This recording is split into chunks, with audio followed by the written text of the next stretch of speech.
প্রিয় শিক্ষার্থীরা আসসালামু আলাইকুম। আশা করছি আপনারা সবাই সুস্থ এবং ভালো আছেন। আজকের ভিডিওতে আমরা এসএসসি ফিজিক্সের কাজ ক্ষমতা শক্তি অধ্যায়ের খুবই গুরুত্বপূর্ণ একটি টপিক আলোচনা করব। প্রিয় শিক্ষার্থীরা, আমাদের টপিকের নাম হচ্ছে অপচয়কৃত শক্তি। প্রিয় শিক্ষার্থীরা, এই অপচয় রিলেটেড ম্যাথমেটিক্যাল প্রবলেম এটা আপনাদের পাঠ্য বইয়ের অনুসারে স্কুলের পরীক্ষায় খুবই গুরুত্বপূর্ণ। তো আমরা পাঠ্য বইয়ে কি ধরনের প্রবলেম কেমনভাবে থাকে এটা একটু আলোচনা করব এবং তার সাথে আমরা একটি গাণিতিক সমস্যা অর্থাৎ একটি সিকিউ প্রবলেম সলভ করব। প্রিয় শিক্ষার্থীরা, তাহলে আসুন আমরা শুরু করি। আমরা স্ক্রিনে যে পাঠ্য বইয়ের যে ইন্টারফেসটি দেখতে পাচ্ছি এটি আপনাদের বইয়ের পেজ নাম্বার 121। ওকে, তার মানে 121 নাম্বার পেজে এই প্রবলেমটি আছে। এখানে বলা হচ্ছে প্রত্যেকটি ধাপে 10% অপচয় হলে 4 ধাপে কত কর্মদক্ষতা। প্রিয় শিক্ষার্থীরা, এটা আপনাদের এমসিকিউ এবং সিকিউ দুটি ক্ষেত্রেই সমানভাবে গুরুত্বপূর্ণ। তাহলে এখানে বলা হইলো যে কোনো একটা যন্ত্রের প্রত্যেকটা ধাপে 10% অপচয় হয়, তাহলে 4 ধাপে তার কর্মদক্ষতা কত, তার মানে কত পার্সেন্ট অপচয় হয় এইটা দেওয়া আছে, আর আমাকে বের করতে হবে তাহলে তার কর্মদক্ষতা কত। প্রিয় শিক্ষার্থীরা, এটা আমরা একদম মুখে মুখেই করে ফেলতে পারি। কিরকম, মনে করেন আমাদের তো এখানে বলা রয়েছে অপচয় 10%। হ্যাঁ, আমি এখানে রাফ করি একটু। এটা হচ্ছে অপচয় 10%। কেমন? ওকে, তাহলে এখন আমাকে বলতেছে হচ্ছে তাহলে কর্মদক্ষতা কত। তাহলে আমি যদি কর্মদক্ষতা এখন হিসাব করি, তাহলে কর্মদক্ষতা এটা আমি পাবো হচ্ছে 100 - 10% ইকুয়াল টু হচ্ছে 90%। 90%কে যদি আমরা ভাঙাই তাহলে 0.9। ওকে প্রিয় শিক্ষার্থীরা, তার মানে হচ্ছে আমরা এখানে দেখতে পাচ্ছি যে 10% অপচয় হওয়ার পর আমাদের একটা ধাপের ক্ষেত্রে 0.9 হচ্ছে আমাদের কর্মদক্ষতা। তাহলে আমাদেরকে বলছে 4 ধাপে কর্মদক্ষতা কত। তাহলে আমি যদি কর্মদক্ষতাটা চিন্তা করি তাহলে এবার আমাকে সিম্পল ভাবতে হবে যে 4 ধাপে কত হয়। তার মানে 0.9 ইন্টু 0.9 ইন্টু 0.9 ইন্টু 0.9। ঠিক আছে, তাহলে এবার যদি আপনি এইগুলো, এটা কিন্তু কর্মদক্ষতা, তার মানে এক ধাপে কর্মদক্ষতা তো বের করলাম আমি এখানে। তাহলে এক ধাপে কর্মদক্ষতা যদি 0.9 হয় তাহলে এটা হচ্ছে 4 ধাপে। কেমন? তাহলে এটা হচ্ছে 4 ধাপ। ঠিক আছে, তাহলে 4 ধাপে কর্মদক্ষতা একটু ক্যালকুলেট করে ফেলি আমরা। 0.9 গুণ 0.9 গুণ 0.9 গুণ 0.9। ওকে, তাহলে এটা আমরা পাচ্ছি হচ্ছে 0.6561। ওকে প্রিয় শিক্ষার্থীরা, এবার যদি আপনি এটা পার্সেন্টেজ করে ফেলেন তাহলে 100 দিয়ে এটা গুণ করলে হয় 65.61%। তার মানে হচ্ছে যদি প্রত্যেকটি ধাপে 10% অপচয় হয় তাহলে 4 ধাপে ওর কর্মদক্ষতার পরিমাণ হবে হচ্ছে 65.61%। ওকে প্রিয় শিক্ষার্থীরা, তাহলে আমরা মনে রাখবো যদি আমাদের এরকম 3 ধাপে 2 ধাপে 4 ধাপে অপচয় দেওয়া থাকে তাহলে আমরা প্রথমে ওই অপচয় 100% থেকে ওই অপচয়টা বিয়োগ করব, বিয়োগ করে আমরা পাবো হচ্ছে কর্মদক্ষতা। সেই কর্মদক্ষতাকে আমি পার্সেন্ট থেকে ভেঙে লিখব, লেখার পর আমি যে রাশিটা মান পাবো এখানে, যেরকম আমরা এখানে অপচয় ছিল 10%, কর্মদক্ষতা তাহলে 90%, তা 90%কে শতকরা থেকে আমি সাধারণ সংখ্যা লিখছি, এটা 0.9, তাই না? এবার আমি হিসাব করবো কয় ধাপ। 3 ধাপ হলে 0.9 গুণ 0.9 গুণ 0.9 3 বার গুণ, 2 ধাপ হলে 0.9 গুণ 0.9 2 বার গুণ। ঠিক আছে, তাহলে 4 ধাপ বলছিল বলে আমরা 0.9কে 4টা ভাবে গুণ করছি। কেমন? তো 4 বার গুণ করে আমরা যে মানটা পাইছি তাকে আবার আমরা শতকরায় প্রকাশ করছি। তাহলে এটাই হচ্ছে আমার 4 ধাপে কর্মদক্ষতা। ওকে প্রিয় শিক্ষার্থীরা, তাহলে আমাদের অপচয় দেওয়া থাকবে 100 থেকে সেটা গুণ করে কর্মদক্ষতা বের করব, তাকে আমরা শতকরা থেকে সাধারণভাবে বের করব, তারপর যে কয় ধাপে বলবে সেই কয় ধাপ গুণ করলে আমরা যে মানটা পাবো তাকে আবার 100% করে আমাকে শতকরায় প্রকাশ করতে হবে। কেমন? তো এই যে এরকম যদি প্রবলেম আমাদের সৃজনশীলে আসে তাহলে কেমন ভাবে থাকতে পারে, আমরা এই রিলেটেড একটা গুরুত্বপূর্ণ সিকিউ প্রবলেম সলভ করব। কেমন? তাহলে প্রিয় শিক্ষার্থীরা, আমরা এই প্রবলেমের একটা সিকিউ খেয়াল করি একটু। আমরা একটা সিকিউ প্রবলেম দেখতে পাচ্ছি আমাদের স্ক্রিনে। এখানে বলা হচ্ছে একটি যন্ত্র ওকে 4 ধাপে কাজ করে। প্রিয় শিক্ষার্থীরা, একটু আগে আমাদের পাঠ্য বইয়ে ঠিক যেরকমটি প্রবলেম ছিল, তাহলে 4 ধাপে কাজ করতে পারে এটা। ঠিক আছে, ওকে। এবার বলতেছে প্রতিটি ধাপে অপচয় হয় 20%। প্রিয় শিক্ষার্থীরা, প্রতিটি ধাপে অপচয় 20%, আগে ছিল 10%, প্রবলেম নাই। তাহলে আমরা দেখতে পাচ্ছি 4 ধাপ, আমরা দেখতে পাচ্ছি 20% এর অপচয়। ওকে প্রিয় শিক্ষার্থী, এবার বলছে একটি ভবনের প্রতি তলার উচ্চতা 5 মিটার, সমস্যা নাই। বলছে যন্ত্রটি 512 কেজি পানি 3 ধাপে ছাদে উঠানো হলো। যন্ত্রটি দ্বারা 512 কেজি পানি উঠাইছে 3 তলার ছাদে, 3 তলার ছাদে উঠাইছে 512 কেজি পানি, প্রতি তলার উচ্চতা কিন্তু 5 মিটার। কেমন? তাহলে প্রিয় শিক্ষার্থীরা, আমরা এখন দেখতে পাচ্ছি প্রশ্নটা হচ্ছে 4 ধাপে অপচয় কত। তার মানে প্রিয় শিক্ষার্থীরা, আমরা খেয়াল করব এখানে আমাদের অপচয়ের পরিমাণ দেওয়া রয়েছে 20%, তাহলে আমাদের 4 ধাপে অপচয় কত এটা বের করতে হবে। ঠিক আছে, তো দেখি আমরা কি করি। আমরা এখানে চাইছিলাম প্রথমে যে আমাদের এখানে দেওয়া আছে, আমরা যখন গ দাগটা সলভ করব, তাহলে গ দাগটা যদি আমরা সলভ করতে চাই, তাহলে আমাদের এখানে দেওয়া আছে, অপচয়, এটা আছে 20%। ঠিক আছে, তাহলে অতএব আমরা আগেই বলেছি অপচয় দেওয়া থাকলে আমরা কর্মদক্ষতা বের করব। কর্মদক্ষতা কি করে বের করব? 100 থেকে 20%, তাহলে এটা হবে হচ্ছে 80%। প্রিয় শিক্ষার্থীরা, এটাকে যদি আমি ভেঙে ফেলি, তাহলে এটা আমরা পাবো হচ্ছে 0.8। ওকে, এবার আমাকে বলছে যে 4 ধাপে অপচয় কত। প্রিয় শিক্ষার্থীরা, তাহলে এখন আমরা 4 ধাপে কর্মদক্ষতা বের করব। তাহলে 4 ধাপে কর্মদক্ষতা, তাহলে 4 ধাপে কর্মদক্ষতা কত সেটা যদি আমরা বের করতে চাই, তাহলে আমরা 0.8 গুণ 0.8 গুণ 0.8। ঠিক আছে, তার মানে আমরা বলছি যে আমরা যত ধাপের কথা বলবে আমরা ততবার ওই কর্মদক্ষতাটা গুণ আকারে লিখবো। তাহলে এখন আমরা এখানে কি দেখতে পাচ্ছি? আমরা এখানে দেখতে পাচ্ছি 0.8 গুণ 0.8, আমরা এটা দেখতে পাচ্ছি 0.4096, এটা আমরা কর্মদক্ষতা পাচ্ছি। প্রিয় শিক্ষার্থীরা, যদি এই মানটাকে এখন আমরা আবার শতকরায় প্রকাশ করি, অর্থাৎ 100 দিয়ে গুণ করি, তাহলে দেখি 100 দিয়ে গুণ করলে এটা হচ্ছে 40.96%। প্রিয় শিক্ষার্থীরা, তাহলে আমরা দেখতে পাচ্ছি 4 ধাপে কর্মদক্ষতা, এটার মান হচ্ছে 40.96। তাহলে আমাদেরকে নির্ণয় করতে বলছে কি? ভাইয়া 4 ধাপে অপচয় কত এটা বের করতে বলছে। তাহলে 4 ধাপে যদি কর্মদক্ষতা আমি জানি, তাহলে 4 ধাপে অপচয় আমার পক্ষে বের করা সম্ভব না? সম্ভব। কিভাবে সম্ভব? এই কর্মদক্ষতাকে এখন যদি আমি 100% থেকে বিয়োগ করি, তাহলে আবার আমি অপচয় ফেরত পাবো। ঠিক আছে, তাহলে প্রিয় শিক্ষার্থীরা, অতএব আমরা এখন বের করব 4 ধাপে অপচয়। তাহলে 4 ধাপে অপচয় এইটা হবে হচ্ছে 100 বিয়োগ 40.96%। তাহলে এই 100 থেকে কর্মদক্ষতা যদি আমি বিয়োগ করি, তাহলে আমি পাবো হচ্ছে 59.4%। এটা হচ্ছে আমাদের অপচয় অ্যান্সার। ওকে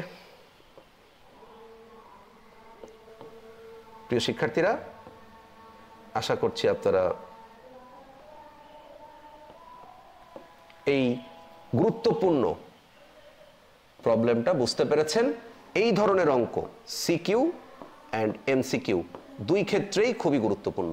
তাহলে যদি আমাদের কখনো কোনো অঙ্কে কোনো ধাপে এই কর্মদক্ষতা অপচয় রিলেটেড বিষয় থাকে, তাহলে আমরা বুঝতে পারবো যে আমাদের এরকম অপচয় কত পার্সেন্ট এটা বলা থাকবে। সেখান থেকে আমি 100 থেকে সেটা বিয়োগ করব, বিয়োগ করে আমি কর্মদক্ষতা পাবো। এরপরে যতগুলো ধাপ থাকবে এই কর্মদক্ষতা আমি ততবার গুণ করব। ঠিক আছে, কর্মদক্ষতা ততবার গুণ করার পর আমি যে কর্মদক্ষতা মান পাবো, এটাও অ্যান্সার হতে পারতো যদি এখানে বলতো 4 ধাপে কর্মদক্ষতা কত, তাহলে আমি এখানে অ্যান্সার রাখতাম। কিন্তু আমাকে বলছে 4 ধাপে অপচয় কত, তাহলে আমরা বুঝতে পারছি এখানে যে যন্ত্রটা আমাদের তার কর্মদক্ষতার থেকে অপচয়ের পরিমাণ বেশি। ওকে প্রিয় শিক্ষার্থীরা, তাহলে আমরা দেখতে পাচ্ছি আবার 100% থেকে আমি গুণ করছি কর্মদক্ষতার পরিমাণ, তাহলে অপচয় পেয়ে গেছি।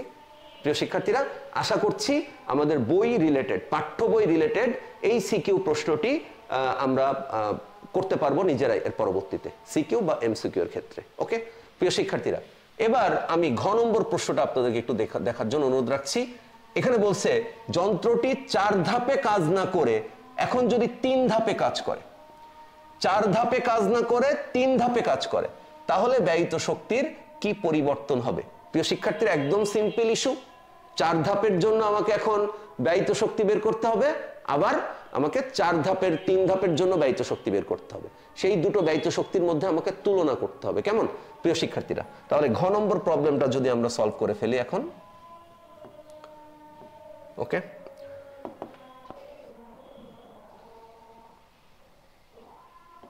তাহলে আমরা এখানে দেখতে পাচ্ছি যে আমাদের যন্ত্রটির 4 ধাপে কাজ না করে 3 ধাপে, তাহলে তো আমরা অলরেডি আমাদের গ নম্বরে তো এটা 4 ধাপের জন্য আমরা অলরেডি বের করছি, তাই না? তাহলে আমরা 4 ধাপের জন্য প্রথমে ব্যয়িত শক্তি বের করব, তারপর 3 ধাপের জন্য। প্রিয় শিক্ষার্থীরা, তাহলে 4 ধাপে আমরা 4 ধাপে প্রথমে ব্যয়িত শক্তিটা বের করতে চাই। তাহলে এখানে আমাদের কাছে 4 ধাপে কি কি তথ্য আছে? 4 ধাপে আমাদের কাছে n ইকুয়াল টু, n মানে কর্মদক্ষতা, আমরা অপচয় বের করছি, কিন্তু মেইনলি আমাদেরকে ব্যয়িত শক্তি বের করতে গেলে কর্মদক্ষতাটা লাগবে, তাই না? তাহলে এই কর্মদক্ষতা আমাদের প্রয়োজন হবে। তাহলে কর্মদক্ষতা হচ্ছে 40.96%। তাহলে n ইকুয়াল টু আমরা পেয়ে গেছি। তাহলে এবার হচ্ছে m, তাহলে m হচ্ছে 512 কেজি। ওকে, আমাদের কাছে এইচ আছে হচ্ছে, খেয়াল করে দেখুন, প্রতি তলার মানে 1 তলার উচ্চতা 5 মিটার। তাহলে পানি কত তলায় তুলতে হবে? পানি তুলতে হবে 3 তলায়। তাহলে 1 তলার উচ্চতা যদি 5 মিটার হয়, তাহলে 3 তলার উচ্চতা কত হবে? প্রিয় শিক্ষার্থীরা, 3 তলার উচ্চতা এখানে আমরা লিখতে পারি 3 গুণ 5 অর্থাৎ 15 মিটার। ওকে প্রিয় শিক্ষার্থীরা, তাহলে মোটামুটি ভাবে আমাদের উদ্দীপকের তথ্যগুলো যা দেওয়া ছিল সেগুলো আমরা লিখেছি। ওকে, এখন আমাদের কাজ হচ্ছে মোট প্রদত্ত শক্তি কত এটা বের করব। প্রিয় শিক্ষার্থীরা, আপনারা এখন আমার কাছে জিজ্ঞাসা করতে পারেন, স্যার আমাদের তো ব্যয়িত শক্তি বের করতে বলছে, তাহলে আপনি মোট প্রদত্ত শক্তি কেন বের করবেন? প্রিয় শিক্ষার্থীরা, আমি এর আগের ভিডিওতে যখন এই ব্যয়িত শক্তির অঙ্ক আপনাদের জন্য করিয়েছিলাম, আপনারা এই ভিডিওটার ডেসক্রিপশন বক্সে আপনারা এই আগের ব্যয়িত শক্তির অঙ্কটা লিঙ্কটা পেয়ে যাবেন। আমরা তখন বলছিলাম, যখন কোনো উদ্দীপক আমরা দেখব ব্যয়িত শক্তির অঙ্ক রিলেটেড, তখন আমরা আগে চেক করব পি ইনপুট, মোট প্রদত্ত ক্ষমতা দেওয়া আছে কিনা। ঠিক তেমনি ভাবে ব্যয়িত শক্তির অঙ্কের ক্ষেত্রে আমরা চেক করব সেখানে মোট প্রদত্ত শক্তি দেওয়া আছে কিনা। প্রিয় শিক্ষার্থীরা, এই উদ্দীপকটায় আপনি খেয়াল করে দেখুন কোনো টাইম দেওয়া নেই। তার মানে এখানে আসলে আমরা কাজ করার হারটা বের করতেছি না, আমরা সরাসরি কাজটার পরিমাণই বের করব, সরাসরি শক্তি বের করব, এখানে কোনো টাইম লাগবে না। তো এই কারণে আমরা আগেরবার যেরকম মোট প্রদত্ত ক্ষমতা কত এটা বের করছি, এই অঙ্কটাই তেমনি আমরা মোট প্রদত্ত শক্তি কত এটা বের করব। যদি মোট প্রদত্ত শক্তি দেওয়া থাকে তাহলে আমরা ওইটা তো পরবর্তী স্টেপে কাজে লাগাইতে পারবো, তাই না? তাহলে আমাদের এই প্রথম স্টেপে 4 ধাপে ব্যয়িত শক্তি বের করার জন্য মোট প্রদত্ত শক্তি লাগবে না, কিন্তু সেকেন্ড পার্টে মোট প্রদত্ত শক্তি লাগবে। প্রিয় শিক্ষার্থীরা, আশা করি আমি ব্যাপারটা বুঝাইতে পারছি। আর আরো একটা কথা আপনাদের মনে রাখার জন্য আবারও বলতে চাই, সেটি হচ্ছে ব্যয়িত শক্তি, এটা মানে আমরা মনে রাখবো আমরা পি আউটপুট অর্থাৎ লভ্য কার্যকর ক্ষমতা অথবা ই আউটপুট বা লভ্য কার্যকর শক্তি, আমরা এটা দিয়েই ব্যয়িত শক্তি বের করব। প্রিয় শিক্ষার্থীরা, আমি আবারও বলছি, অনেক অঙ্কে ঠিক আছে আপনারা দেখবেন পি ইনপুট বা ই ইনপুট দ্বারা ব্যয়িত শক্তি বোঝানো হয়েছে। ঠিক আছে, তার মানে কোনো একটা যন্ত্রে যতটুক শক্তি দেওয়া হয় বা ক্ষমতা দেওয়া হয় ওই যন্ত্রটা তার কিছুটা কাজে পরিণত করে আর কিছুটা অপচয় করে। আমাদের এখানে কাজ হচ্ছে, আমরা যেটা মনে করছি সেটা হচ্ছে কোনো একটা যন্ত্র যতটুকু কাজে রূপান্তরিত করতে পারে আমরা সেইটুকু দ্বারাই ব্যয়িত শক্তি বের করতে চাই। ঠিক আছে প্রিয় শিক্ষার্থীরা? আর ইনপুট দিয়ে কাজ ব্যবহার করা মানে হচ্ছে ওই টোটাল যন্ত্রটার যতটুকু ইনপুট ছিল ততটুকু ব্যয়িত শক্তি বের করা। আপনি ইনপুট ইনটু টি বা আপনি যদি ই ইনপুট দিয়ে ব্যয়িত শক্তি বের করেন, আর যদি কেউ ই আউটপুট বা পি আউটপুট দিয়ে ব্যয়িত শক্তি বের করে, দুটো ক্ষেত্রেই উত্তর আলাদা হবে, কিন্তু অঙ্ক বা তার গাণিতিক যুক্তি কিন্তু ভুল হবে না কোনোটা। কেমন? তো আমরা যে কোনো একটা নিয়ম ফলো করছি, আমরা এখানে ইনপুট ব্যবহার করছি না, আমরা এখানে ই আউটপুট বা পি আউটপুট ব্যবহার করে ব্যয়িত শক্তিটা নির্ণয় করব। প্রিয় শিক্ষার্থীরা, তাহলে আমরা এখানে দেখতে পাচ্ছি মোট প্রদত্ত শক্তি আমাদের এই পার্টে লাগবে না, কিন্তু এইটা একটা অঙ্ক করার গাণিতিক প্রসেস। মানে মনে করেন আমি একটা ভাবে বুঝে রাখলাম যে এই অঙ্কগুলো পড়লে এই পার্টে এইভাবে আমরা অঙ্কগুলো সলভ করব। তো সেরকম একটা বিষয়টা যে আমরা চেক করব ইনপুট বা ই ইনপুট বা পি ইনপুট, অর্থাৎ মোট প্রদত্ত ক্ষমতা বা মোট প্রদত্ত শক্তি এর কোনোটা দেওয়া আছে কিনা এটা আমি একটু চেক করার চেষ্টা করব। কেমন? তো যদি আমাদের এখানে এটা দেওয়া থাকে তাহলে তো খুবই ভালো, তাহলে আমাদের আর এই পার্টটা করা লাগবে না। কিন্তু যদি না দেওয়া থাকে তাহলে অবশ্যই আমাদেরকে এটা সলভ করে নিতে হবে, বের করে নিতে হবে। ওকে প্রিয় শিক্ষার্থীরা, তাহলে এই অঙ্কটাই ই ইনপুট দেওয়া ছিল না। তাহলে আমরা জানি n ইকুয়াল টু, যেহেতু এখানে টাইমের কোনো ব্যাপার নেই, তাহলে এখানে ই আউট ভাগ ই ইন। তাহলে আমরা এখান থেকে আসলে ই ইনটা বের করতে পারি। তাহলে ই ইন ইকুয়াল টু, আমি যদি ই আউট এইটাকে যদি n দ্বারা ভাগ করতে পারি তাহলে আমি ই ইন পেয়ে যাব। প্রিয় শিক্ষার্থীরা, তাহলে এবার দেখুন, এবার আমাদের কাজ হচ্ছে ই ইন আউটপুটটা নির্ণয় করা। তাহলে ই আউটপুট এইটা মানে কি আসলে? প্রিয় শিক্ষার্থীরা, ই আউটপুট এটার মানে হচ্ছে ই আউট এটার মানে হচ্ছে এম জি এইচ। প্রিয় শিক্ষার্থীরা, আমরা জানি কাজ করার সামর্থ্যকে শক্তি বলে। তাহলে এখানে আমরা কি কাজ করছি?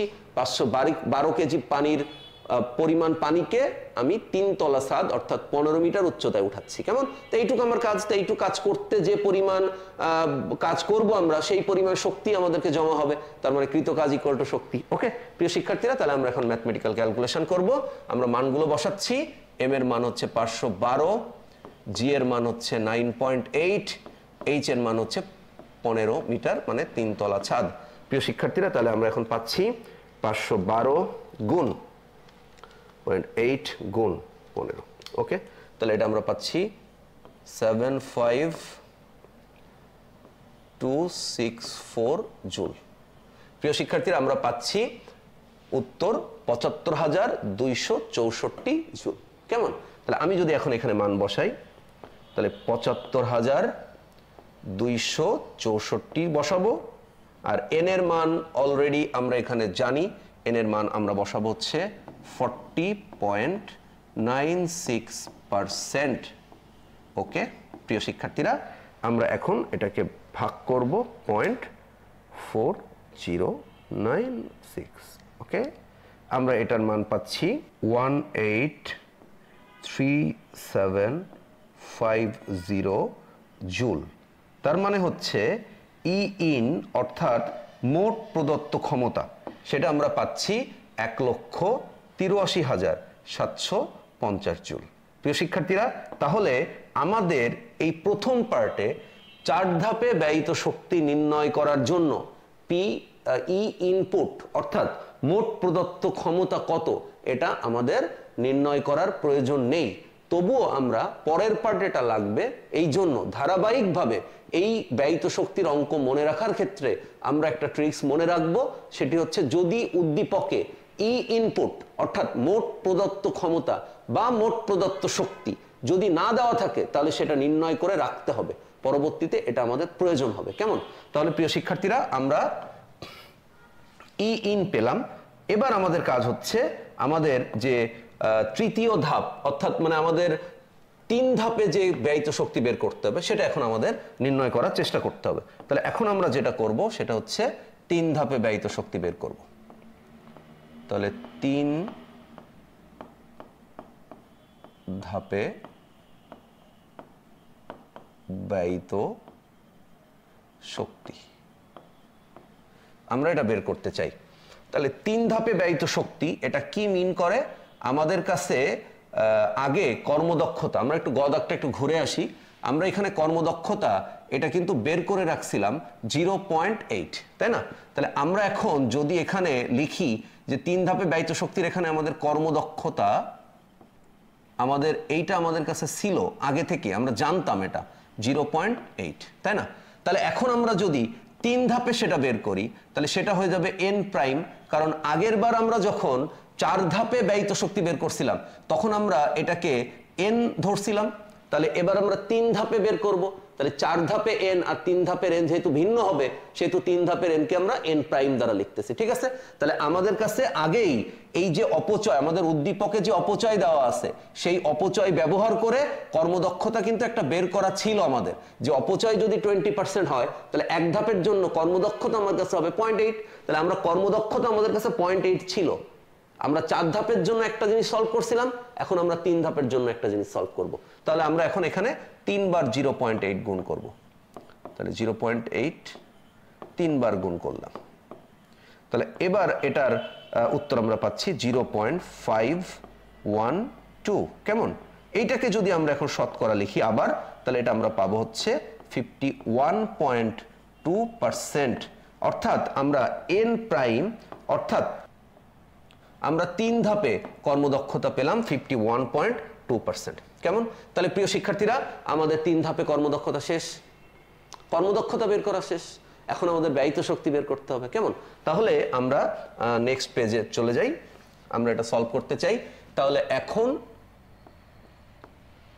আমাদের কাছে n রয়েছে, n প্রাইম ইকুয়াল টু 51.2%, এইটা আমাদের হচ্ছে কর্মদক্ষতা 3 ধাপে যদি যন্ত্রটা কাজ করে আর তার অপচয় যদি 20% হয়, তাহলে অপচয় 3 ধাপে যদি 20% করে করে হয় তাহলে কর্মদক্ষতা হয় 51.2%, কেমন প্রিয় শিক্ষার্থীরা? আর আমরা এখন এখানে যে ই ইনপুট অর্থাৎ যন্ত্রটার মোট প্রদত্ত শক্তি কত ছিল এটা যদি আমরা একটু বসাই, তো এটা ছিল হচ্ছে 1,83,750 জুল। প্রিয় শিক্ষার্থীরা আমরা এর আগেই আমাদের প্রয়োজন ছিল না, তবু আমরা মোট প্রদত্ত শক্তি যেহেতু উদ্দীপকে এটার মান ছিল না তাই কিন্তু আমরা নির্ণয় করে রাখছিলাম 1,83,750 জুল। তো সেটা আমরা এখন ইউজ করতে পারতেছি, ওকে, আমরা এখন সেটা ব্যবহার করতে পারতেছি। তাহলে আমরা এখন এখানে দেখতে পাচ্ছি আমাদের ই আউটপুট বের করা লাগবে। প্রিয় শিক্ষার্থীরা তাহলে আমরা জানি n প্রাইম ইকুয়াল টু ই আউট ভাগ ই ইন। তো যেহেতু আমরা ই আউট বের করব তাহলে n প্রাইমের জন্য আমরা ই আউট যেটা পাবো সেটাকে আমরা বলতেছি ই আউট প্রাইম। তাহলে e out prime equal to n into n prime into e in, কেমন? তাহলে আমরা n প্রাইমের মান এটা পাচ্ছি 51.2% ইন্টু এটা পাচ্ছি 1,83,750। তাহলে আমরা এখন এখানে পাচ্ছি যদি এটা আমরা গুণ করি 94,080 জুল। ওকে প্রিয় শিক্ষার্থীরা, তাহলে আমরা দেখতে পাচ্ছি আমরা 3 ধাপে যে অপচয় ছিল সেখান থেকে আমরা কর্মদক্ষতা পেয়েছিলাম 51.2% এবং সেটা ব্যবহার করে আমরা এখন ই আউট প্রাইম বের করেছি, অর্থাৎ আমাদের 51.2% এর জন্য 3 ধাপে ব্যয়িত শক্তি কত সেটা বের করছি। তাহলে আমরা আপনাদের জন্য কিছু তথ্য এখানে একটু আগে সংগ্রহ করে রাখতে চাই, টোটাল অঙ্ক থেকেই আসলে এই তথ্যগুলো সংগ্রহ করা। তাহলে আমরা 4 ধাপের জন্য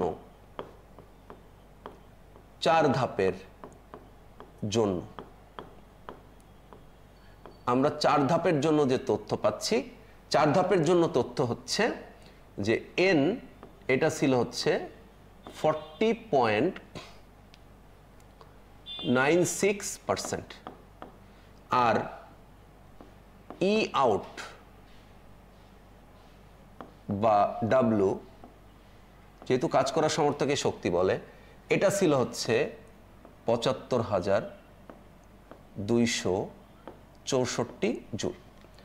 আর এখন এবং আমরা 3 ধাপের জন্য 3 ধাপের জন্য কেমন, তাহলে 3 ধাপের জন্য আমরা n এটা পাচ্ছি 51.2%, তার সাথে আমরা ই আউট প্রাইম তাহলে সেটা পাচ্ছি, বা ডাব্লু প্রাইম এটা পাচ্ছি হচ্ছে 94,080 জুল। তাহলে প্রিয় শিক্ষার্থীরা, এন যখন 4 ধাপ আর 3 ধাপের জন্য ভিন্ন ভিন্ন, তখন অবশ্যই ই আউট বা ডাব্লু এবং ই প্রাইম ভাগ বা ডাব্লু প্রাইম এটা আলাদা আলাদা আসবে। তাহলে আমরা এখন বলতে পারি ব্যয়িত শক্তির পরিবর্তনটা আমরা বের করতে পারবো। তাহলে ব্যয়িত শক্তির পরিবর্তন, ঠিক আছে। তাহলে ব্যয়িত শক্তির পরিবর্তন এটাকে যদি আমরা ডেল্টা ই দিয়ে লিখি, তাহলে ডেল্টা ই ইকুয়াল টু আমরা এখানে পাচ্ছি ই আউট প্রাইম, বড়টা থেকে আমরা ছোটটা বিয়োগ করব, তাহলে পি আউট। এখন এর মান আমরা পাচ্ছি 94,080 জুল বিয়োগ 75,264 বিয়োগ 75,264। প্রিয় শিক্ষার্থীরা, এটার উত্তর পেয়ে যাচ্ছি আমরা 18,816 জুল। এটা হচ্ছে আমাদের ব্যয়িত শক্তির পরিবর্তন। প্রিয় শিক্ষার্থীরা, এই ই এর বাম পাশে যে চিহ্নটা আমরা দেখতে পাচ্ছি, এটি দ্বারা কোনো পরিমাপযোগ্য রাশির পরিবর্তনকে বোঝানো হয়, যেটাকে আমরা ডেল বা ডেল্টা দ্বারা প্রকাশ করে থাকি। তাহলে প্রিয় শিক্ষার্থীরা, এটাই ছিল আমাদের কাঙ্ক্ষিত ব্যয়িত শক্তির পরিবর্তন।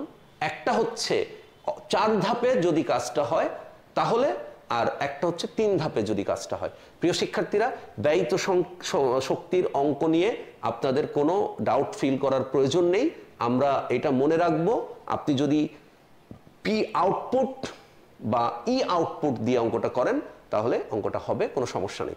যদি আমরা পি ইনপুট বা ই ইনপুট দিয়ে অঙ্কটা করতাম তাও অঙ্কটা হইতো, তবে দুটার উত্তর সেম আসলে হবে না, কারণ আমরা এখানে মোট যতটুকু ইনপুট দিচ্ছি তার ভেতর থেকে যতটুকুকে কাজে পরিণত করতে পারছি আমরা সেইটুকুর জন্যই আসলে ব্যয়িত শক্তি পরিমাণটার বলছি।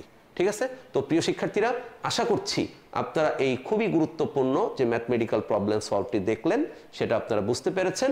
তো সবাই ফিজিক্স ল্যাবের সাথেই থাকবেন, ভালো থাকবেন, সুস্থ থাকবেন। আল্লাহ হাফেজ, অল দ্য বেস্ট।